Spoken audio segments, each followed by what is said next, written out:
Au nom d'Allah, le tout miséricordieux, le très miséricordieux. Aujourd'hui, nous allons parcourir ensemble la vie du prophète Muhammad, depuis sa jeunesse, à la Mecque, jusqu'à la conquête de la Mecque. Un récit vivant, rempli de leçons intemporelles, qui peut transformer nos vies. Dans les sables brûlants de l'Arabie, au cœur de la ville de la Mecque, une année allait marquer l'histoire, l'année de l'éléphant. Cette année-là, vers 570 après Jésus-Christ, un événement extraordinaire survint. Le roi chrétien d'Abyssinie, Abraha, avait tenté de détruire la Kaaba avec une armée d'éléphants. Mais Allah fit descendre son châtiment. Des oiseaux par nuées lancèrent sur eux des pierres brûlantes, réduisant l'armée en poussière. Cet épisode fut si marquant que les Arabes désignèrent cette année comme l'année de l'éléphant. C'est au cours de cette année que naquit un enfant promis à un destin unique. Son nom, Muhammad ibn Abd Allah. Il venait d'une lignée noble, les Banu Hashim, une des familles les plus respectées des Quraysh. Son père, Abd Allah, était décédé avant même sa naissance, lors d'un voyage commercial. Sa mère, Amina bint Wahb, mit au monde son fils orphelin, mais entouré de l'amour de sa famille. La tradition arabe voulait que les nourrissons soient confiés à des nourrices des tribus bédouines, afin qu'ils grandissent dans un environnement sain, loin de l'air étouffant de la ville. C'est ainsi que le jeune Muhammad fut confié à une femme de la tribu des Banu Saad, Halima al-Saadiya. Halima raconta plus tard que depuis qu'elle avait pris l'enfant dans ses bras, elle avait vu les bénédictions descendre sur sa maison. Son lait suffisait amplement, ses animaux devinrent plus féconds, et la pauvreté qui la touchait sembla s'éloigner. Elle se rendit vite compte que cet enfant n'était pas comme les autres. Un jour, alors que Muhammad jouait avec les enfants, 2 anges descendirent, ouvrirent sa poitrine, purifièrent son cœur et le lavèrent avec de l'eau pure contenue dans un récipient d'or. Effrayés, les enfants coururent prévenir Halima. Mais lorsque les adultes arrivèrent, ils retrouvèrent Muhammad indemne, calme, mais marqué par cette expérience. Ce fut le premier signe de sa mission à venir. À l'âge de 6 ans, il perdit sa mère Amina lors d'un voyage de retour de Médine. Orphelin de père et de mère, il fut confié à son grand-père, Abd al-Muttalib, qui l'entoura d'affection. Mais 2 ans plus tard, celui-ci mourut également. Le jeune garçon fut alors recueilli par son oncle, Abu Talib, qui allait prendre soin de lui et l'élever comme son propre fils. Dès son enfance, Muhammad fut donc façonné par la douleur de la perte, mais aussi par la protection divine. Rien, dans son histoire, n'était laissé au hasard. Allah préparait son messager pour une mission qui allait bouleverser le monde. Le jeune Muhammad grandit à la Mecque sous la protection de son oncle Abu Talib. Bien que celui-ci ne fût pas riche, il lui donna un foyer empli d'affection et l'éduqua avec noblesse. Très tôt, Muhammad dut apprendre à travailler pour contribuer à la maison. À l'âge de 12 ans, il accompagna son oncle dans un voyage commercial vers la Syrie. Sur la route, ils rencontrèrent un moine chrétien du nom de Bahira. Celui-ci observa chez le jeune Muhammad des signes particuliers, une attitude humble, une lumière dans son regard, et surtout une marque entre ses omoplates, ce que les Écritures appelaient le sceau de la prophétie. Bahira conseilla à Abu Talib de protéger ce garçon, car un grand destin l'attendait. Durant son adolescence et sa jeunesse, Muhammad fut reconnu pour sa moralité irréprochable. Alors que beaucoup de jeunes Quraysh participaient à des fêtes ou se livraient à l'ivresse, lui s'en tenait à l'écart. Allah le préserva de toute déviation. Il travailla comme berger pour gagner sa vie, puis comme marchand. Très vite, sa réputation d'honnêteté et de droiture lui valut un surnom que toute la Mecque allait connaître, Al-Amin, le digne de confiance. Les Quraysh savaient que jamais Muhammad ne trahissait une promesse, ne trompait dans le commerce, et qu'il était juste dans ses affaires. Vers l'âge de 20 ans, il participa à un pacte historique, le Hilf al-Fudul. Ce pacte rassemblait plusieurs clans mecquois qui s'engagèrent à défendre toute personne opprimée, quelle que soit son origine. Plus tard, le prophète dira à propos de ce pacte: « J'ai assisté dans la maison de Abdallah ibn Joudan à un pacte que je n'aurais pas échangé pour les plus beaux troupeaux. Si j'étais encore invité à un tel pacte en islam, j'y répondrais. » Rapporté par Ibn Hisham. C'est aussi à cette époque qu'il se fit remarquer par une femme noble et respectée de la Mecque, Khadija bint Khuwaylid, une riche commerçante. Entendant parler de sa droiture et de son honnêteté, elle lui confia la gestion d'une caravane commerciale vers la Syrie. Muhammad mena cette mission avec un succès exemplaire, rapportant plus de bénéfices que prévu. Son serviteur, qui l'accompagnait, témoigna auprès de Khadija de son intégrité, de son comportement noble et des signes étranges de bénédiction qui l'entouraient.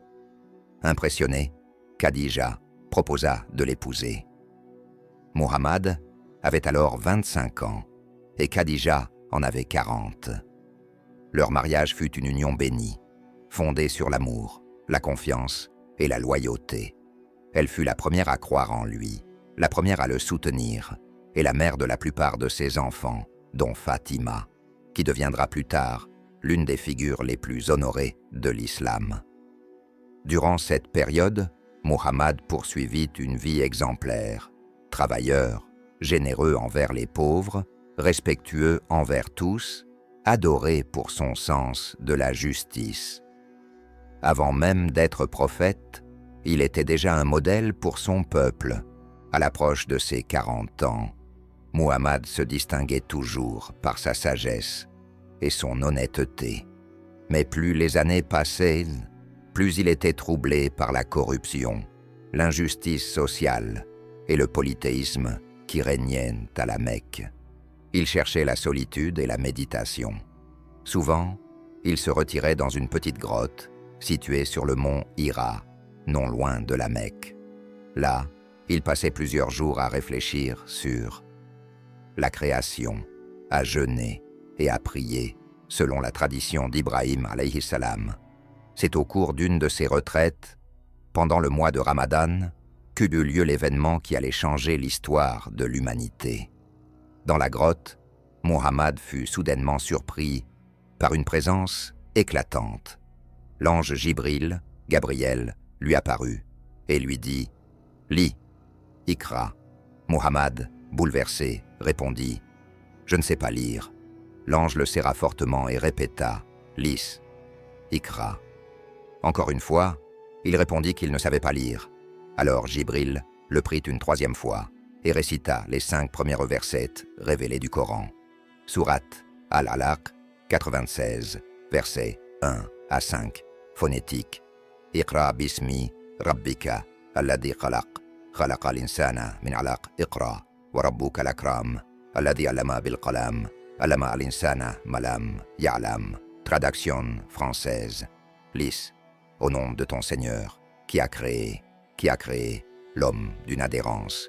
Lis, ton Seigneur est le très généreux, qui a enseigné par la plume, a enseigné à l'homme ce qu'il ne savait pas. Terrifié, Muhammad quitta la grotte en tremblant. Il descendit la montagne en hâte et rentra chez lui. Arrivé auprès de son épouse, il dit « Couvrez-moi, couvrez-moi ». Khadija le réconforta et l'enveloppa d'un manteau. Lorsqu'il retrouva un peu de calme, il lui raconta ce qu'il avait vu et entendu. Elle répondit avec une certitude inébranlable « Réjouis-toi, par Allah, jamais Allah ne t'humiliera. Tu entretiens les liens de famille, tu aides les pauvres, tu accueilles l'étranger, tu soutiens l'opprimé et tu dis toujours la vérité. Khadija l'emmena consulter son cousin, Waraka ibn Naufal, un homme âgé versé dans les écritures chrétiennes. Après avoir entendu le récit, Waraka dit « C'est l'ange qui descendait sur Moïse. Ah, si seulement je pouvais vivre assez longtemps pour être là le jour où ton peuple te rejettera. » Surpris, Muhammad demanda « Ils me rejetteront ?» Waraka répondit « Jamais un homme n'est venu avec ce que tu apportes sans être combattu. Si je vis ce jour, je serai à tes côtés pour te défendre. » Ainsi commença la mission prophétique. Pendant 3 ans, elle fut secrète. Muhammad invita d'abord ses proches à l'islam. Les premiers croyants furent Khadija, son fidèle compagnon Abu Bakr, son jeune cousin Ali ibn Abi Talib et son serviteur affranchi Zayd ibn Haritha. Puis lorsque l'ordre divin descendit, sourate Al-Hijr 15, verset 94, phonétique, Fasda bima tumaru wa arid ani al-mushrikin, traduction française. Proclame donc hautement ce qu'on t'ordonne et détourne-toi des associateurs. Ce fut le passage du secret à la prédication publique et le début d'une mission qui allait bouleverser l'Arabia et bientôt le monde entier. Après 3 années d'appels discrets, vint l'ordre divin de rendre la mission publique. Allah révéla dans le Coran, sourate Al-Hijr 15, verset 94, Fasda bima tumar wa aridani le mushrikin. Traduction: Proclame donc ouvertement ce qu'on t'a commandé et détourne-toi des associateurs. C'était en l'an 613, soit la 4e année de la révélation. Le prophète monta alors sur la colline de Safa, un lieu stratégique de la Mecque, et rassembla les Quraysh. Il leur dit « Ô peuple de Quraysh, si je vous annonçais qu'une armée s'apprête à vous attaquer derrière cette colline, me croiriez-vous » Ils répondirent unanimement « Oui, nous n'avons jamais connu en toi que la vérité. » Alors il dit « Je suis pour vous un avertisseur clair, avant un châtiment sévère. » Mais son oncle Abu Lahab s'écria avec mépris « Que périsses-tu pour nous avoir convoqués en vain ?» En réponse, Allah fit descendre la sourate Al-Masad 111, versets 1 à 5. Tabbat yada Abi Lahabin wa tab. Traduction: Que périssent les mains d'Abu Lahab et que lui-même périsse. Sa fortune et tout ce qu'il a acquis ne lui serviront à rien. Il brûlera dans un feu plein de flammes, et sa femme, la porteuse de bois, sera au cou liée d'une corde de fibres. À partir de ce moment, l'opposition des Quraysh devint acharnée. Les notables de la Mecque craignaient que l'islam n'affaiblisse leur pouvoir et leurs traditions idolâtres. Les premières persécutions, 613 à 615. Les musulmans, minoritaires et souvent issus des classes modestes, subirent de terribles persécutions. Bilal ibn Rabah, esclave abyssin, fut étendu sur le sable brûlant avec un rocher sur sa poitrine. Malgré la souffrance, il répétait « Ahad, Ahad, Allah est unique ». Ammar ibn Yassir et ses parents furent torturés. Sa mère, Soumaïa, refusa de renier sa foi et fut tuée d'une lance par Abu Jahl. Elle devint la première martyre de l'islam. D'autres furent battus, emprisonnés, privés de nourriture. Devant ces persécutions, le prophète autorisa certains compagnons à émigrer en Abyssinie en l'an 615, où régnait un roi chrétien juste, le Négus an-Najashi. Ce fut la première émigration de l'islam. L'année de la tristesse, 619. Cette année, la vie du prophète connut une épreuve immense. Sa femme bien-aimée Khadija, la première à avoir cru en lui, qu'il avait soutenu dans toutes les difficultés depuis la révélation, rendit l'âme. Elle avait été son refuge, son appui sa source de réconfort. Sa mort le laissa dans une douleur profonde. Peu de temps après, son oncle, Abu Talib, mourut également. Il n'avait pas embrassé l'islam, mais il protégeait Muhammad contre les persécutions des Quraysh. Avec sa disparition, le prophète perdit son protecteur, et les Quraysh devinrent plus violents, plus arrogants envers lui. Cette double perte marqua tant le prophète que cette année fut appelée par les compagnons Am al-Huzn, l'année de la tristesse. Le voyage à Taïf cherchant un nouveau soutien pour sa mission, le prophète se rendit à Taïf. Mais les notables de la ville le rejetèrent et excitèrent la foule contre lui. Il fut insulté, blessé par des pierres, jusqu'à saigner. Épuisé, il se réfugia sous un arbre et fit une invocation bouleversante. « Ô Allah, à toi je me plains de ma faiblesse, de mon manque de ressources, et de l'humiliation où les gens me tiennent. Si tu n'es pas en colère contre moi, alors peu m'importe. » Malgré ce rejet, Allah le consola par un miracle extraordinaire, l'Isra, le voyage nocturne. Allah dit dans le Coran, Sourate Al-Isra, 17:1, verset 1, Subhana alladhi asra bi'abdihi laylan min al-masjid, al-haram ila al-masjid al-aqsal, alladhi barakna hawlahu linuriyahu min ayatina, innahu huwa as-sami' al-basir. Traduction en français.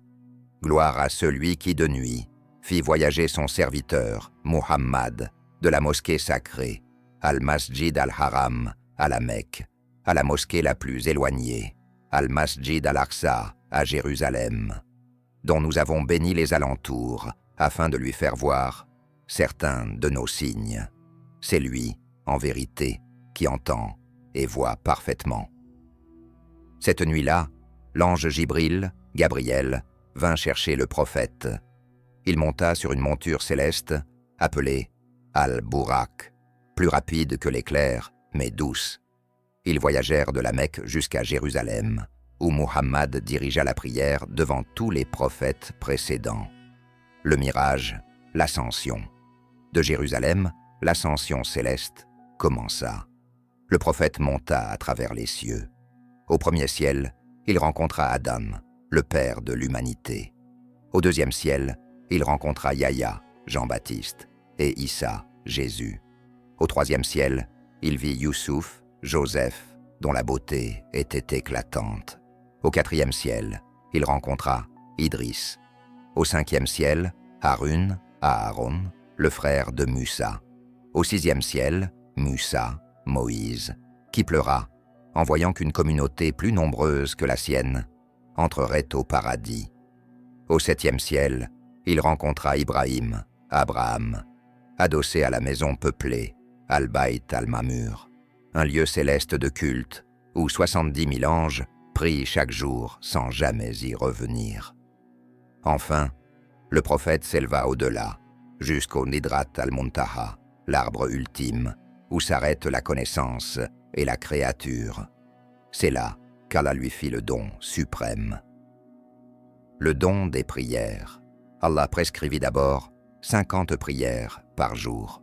En redescendant, Moussa lui dit « Ta communauté ne pourra pas supporter cela. Retourne demander un allègement. » Muhammad remonta plusieurs fois, et à chaque retour, le nombre fut réduit, jusqu'à ce qu'Allah le fixe à 5 prières quotidiennes. Allah dit alors « Elles sont 5 en acte, mais 50 en récompense. Ma parole ne change pas. » Ainsi, les 5 prières devinrent le pilier central de l'islam, cadeau du mirage. Le retour. Au matin, le prophète raconta ce voyage. Beaucoup se moquèrent et dirent « Comment pourrait-il aller à Jérusalem en une nuit ?» Mais Abu Bakr répondit avec fermeté « S'il l'a dit, alors c'est la vérité. » C'est à cette occasion qu'il fut surnommé As-Siddiq, le véridique.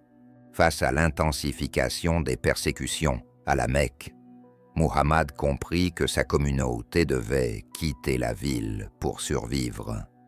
C'est ainsi qu'il commença à préparer la migration vers Yathrib, qui deviendra plus tard Médine. Le prophète planifia soigneusement l'hégire, accompagné de ses compagnons les plus proches, dont Abu Bakr as-Siddiq. Ils quittèrent la Mecque la nuit, se cachant des Quraysh qui les traquaient. Chaque pas dans le désert était guidé par la foi et la prudence, sachant que leur sécurité dépendait de la sagesse et de la protection divine.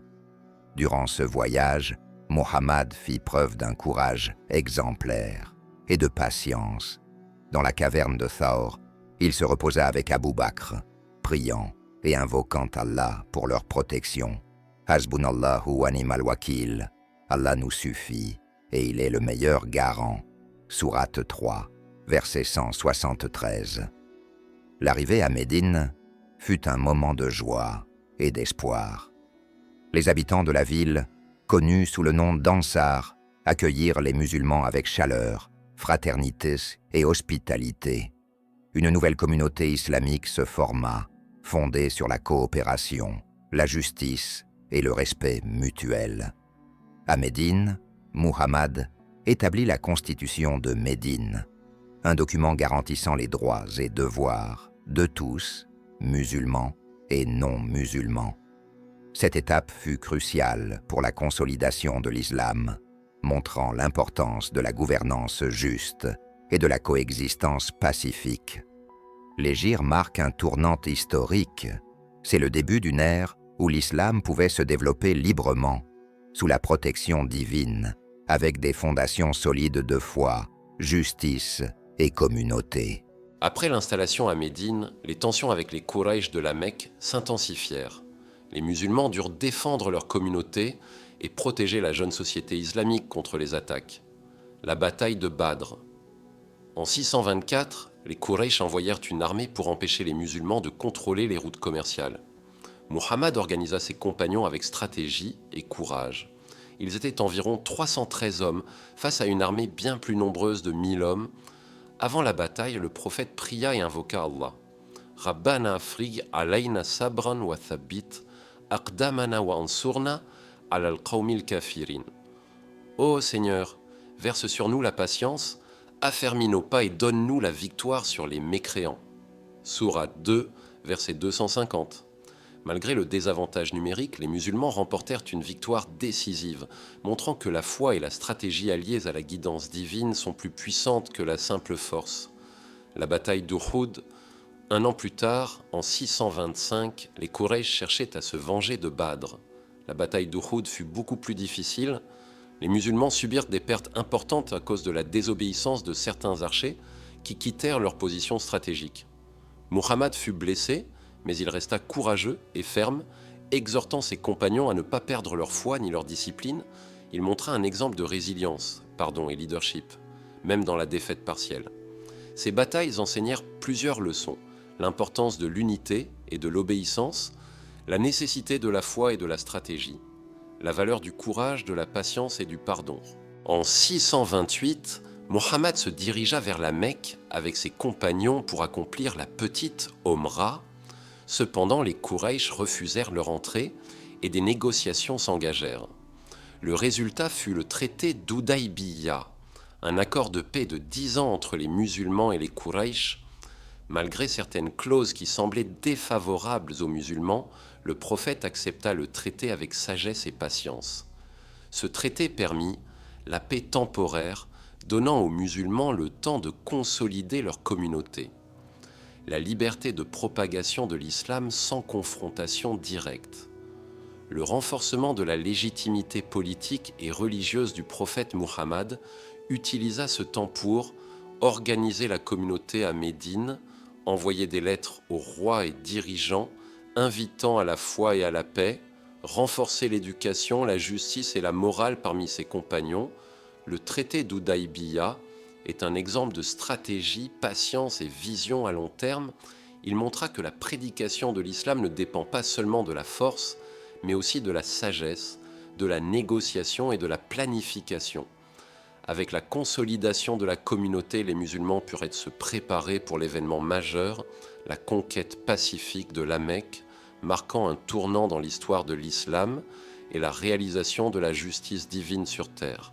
Chers frères et sœurs, après avoir parcouru ensemble les grandes étapes de la vie du prophète Muhammad, de sa naissance dans la Mecque polythéiste, à l'appel de l'islam, en passant par les persécutions, les gires, les batailles décisives, et enfin la consolidation de la communauté musulmane, il est essentiel de saisir le sens profond de cette histoire. Le parcours du prophète Muhammad, de sa naissance à la Mecque jusqu'à la conquête pacifique de la ville, est une source inépuisable d'inspiration, de foi et de sagesse.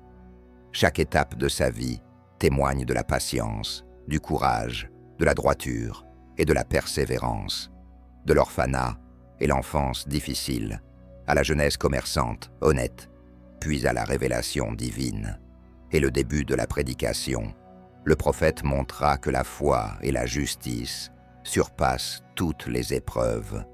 Les persécutions, le boycott, l'année de la tristesse et même le rejet à Taïf furent affrontés avec patience, pardon et reliance à Allah. Les gires vers Médine, les batailles de Badr et Uhud et le traité de Hudaybiya démontrent que la stratégie, l'unité et la foi inébranlables permettent de surmonter l'adversité tout en restant juste et intègre. Le courage et la foi sont essentiels face aux défis. La patience et le pardon sont plus puissants que la vengeance. L'intégrité et l'éthique dans toutes nos actions construisent un héritage durable. La guidance divine est la lumière qui éclaire chaque décision. Chaque action de Muhammad nous enseigne que un homme choisi pour transformer le monde. Le prophète Muhammad n'était pas seulement un chef militaire, un réformateur social ou un stratège politique. Il était, avant tout, un messager de miséricorde envoyé à l'humanité entière, un modèle de patience face aux épreuves les plus dures, un éducateur spirituel qui a formé une génération de compagnons prêts à donner leur vie pour la foi. Allah dit, Sourate 21, Al-Anbiya, verset 107, « Wa ma arsalnaka illa rahmatan lil alamin » Traduction. Et nous ne t'avons envoyé que comme une miséricorde pour l'univers. Des leçons intemporelles pour nous aujourd'hui. L'histoire du prophète n'est pas qu'un récit ancien. C'est un miroir dans lequel chaque croyant peut et doit se reconnaître. Lorsque nous traversons des épreuves, souvenons-nous de sa patience à la Mecque. Lorsque nous sommes isolés, rappelons-nous de sa force lors de l'hégire. Lorsque nous faisons face à l'injustice, pensons à sa résilience à Uhud. Lorsque nous cherchons la paix, souvenons-nous de sa sagesse à Hudaybiya. À chaque étape, il nous a laissé une leçon pratique. Tenir bon, garder confiance en Allah et agir avec justice et miséricorde. Un message qui dépasse le temps. Aujourd'hui, plus d'1,8 milliard de musulmans dans le monde continuent de témoigner de la mission du prophète. Sa vie inspire non seulement les croyants, mais aussi de nombreux penseurs, historiens et chercheurs qui reconnaissent son impact unique sur l'histoire universelle. L'islam, né dans le désert de la Mecque, s'est propagé jusqu'aux confins du monde, non par la seule force des armes, mais par la force du message. Unicité de Dieu, justice, solidarité, égalité entre les hommes et dignité pour chacun. Un appel personnel. Chacun de nous est invité à se demander « Comment puis-je appliquer dans ma vie quotidienne les enseignements du prophète ? Comment puis-je devenir à mon échelle un messager de miséricorde dans ma famille, mon entourage, ma société ? Comment puis-je faire de sa sunna, mode de vie, une source de lumière pour moi et pour ceux qui m'entourent ? Un dernier rappel, Le prophète a dit dans un hadith authentique rapporté par Muslim, « J'ai laissé parmi vous deux choses. Si vous vous y accrochez fermement, vous ne vous égarerez jamais. Le livre d'Allah et ma sunna. » C'est donc en revenant constamment au Coran et à la sunna que nous pouvons transformer nos vies, trouver la paix intérieure et marcher dans ses pas. Ainsi se termine ce voyage à travers la vie du prophète Mohammed, un modèle intemporel de foi, de patience, de justice et de miséricorde. Que son histoire éclaire nos vies, qu'elle fortifie notre foi et qu'elle nous inspire à marcher sur son chemin. Chers frères et sœurs, que ce récit inspire chacun. Ce voyage est bien plus qu'un récit extraordinaire. Il est le signe de la grandeur d'Allah, de la valeur du prophète et du cadeau immense qu'Allah nous a offert, les 5 prières quotidiennes. Alors, ne négligeons jamais cette adoration, car chaque prière est une ascension de notre âme. Un rendez-vous avec Allah 5 fois par jour. Wallahu alam, Allah est plus savant. Wassalamu alaykum wa rahmatullahi wa barakatuh.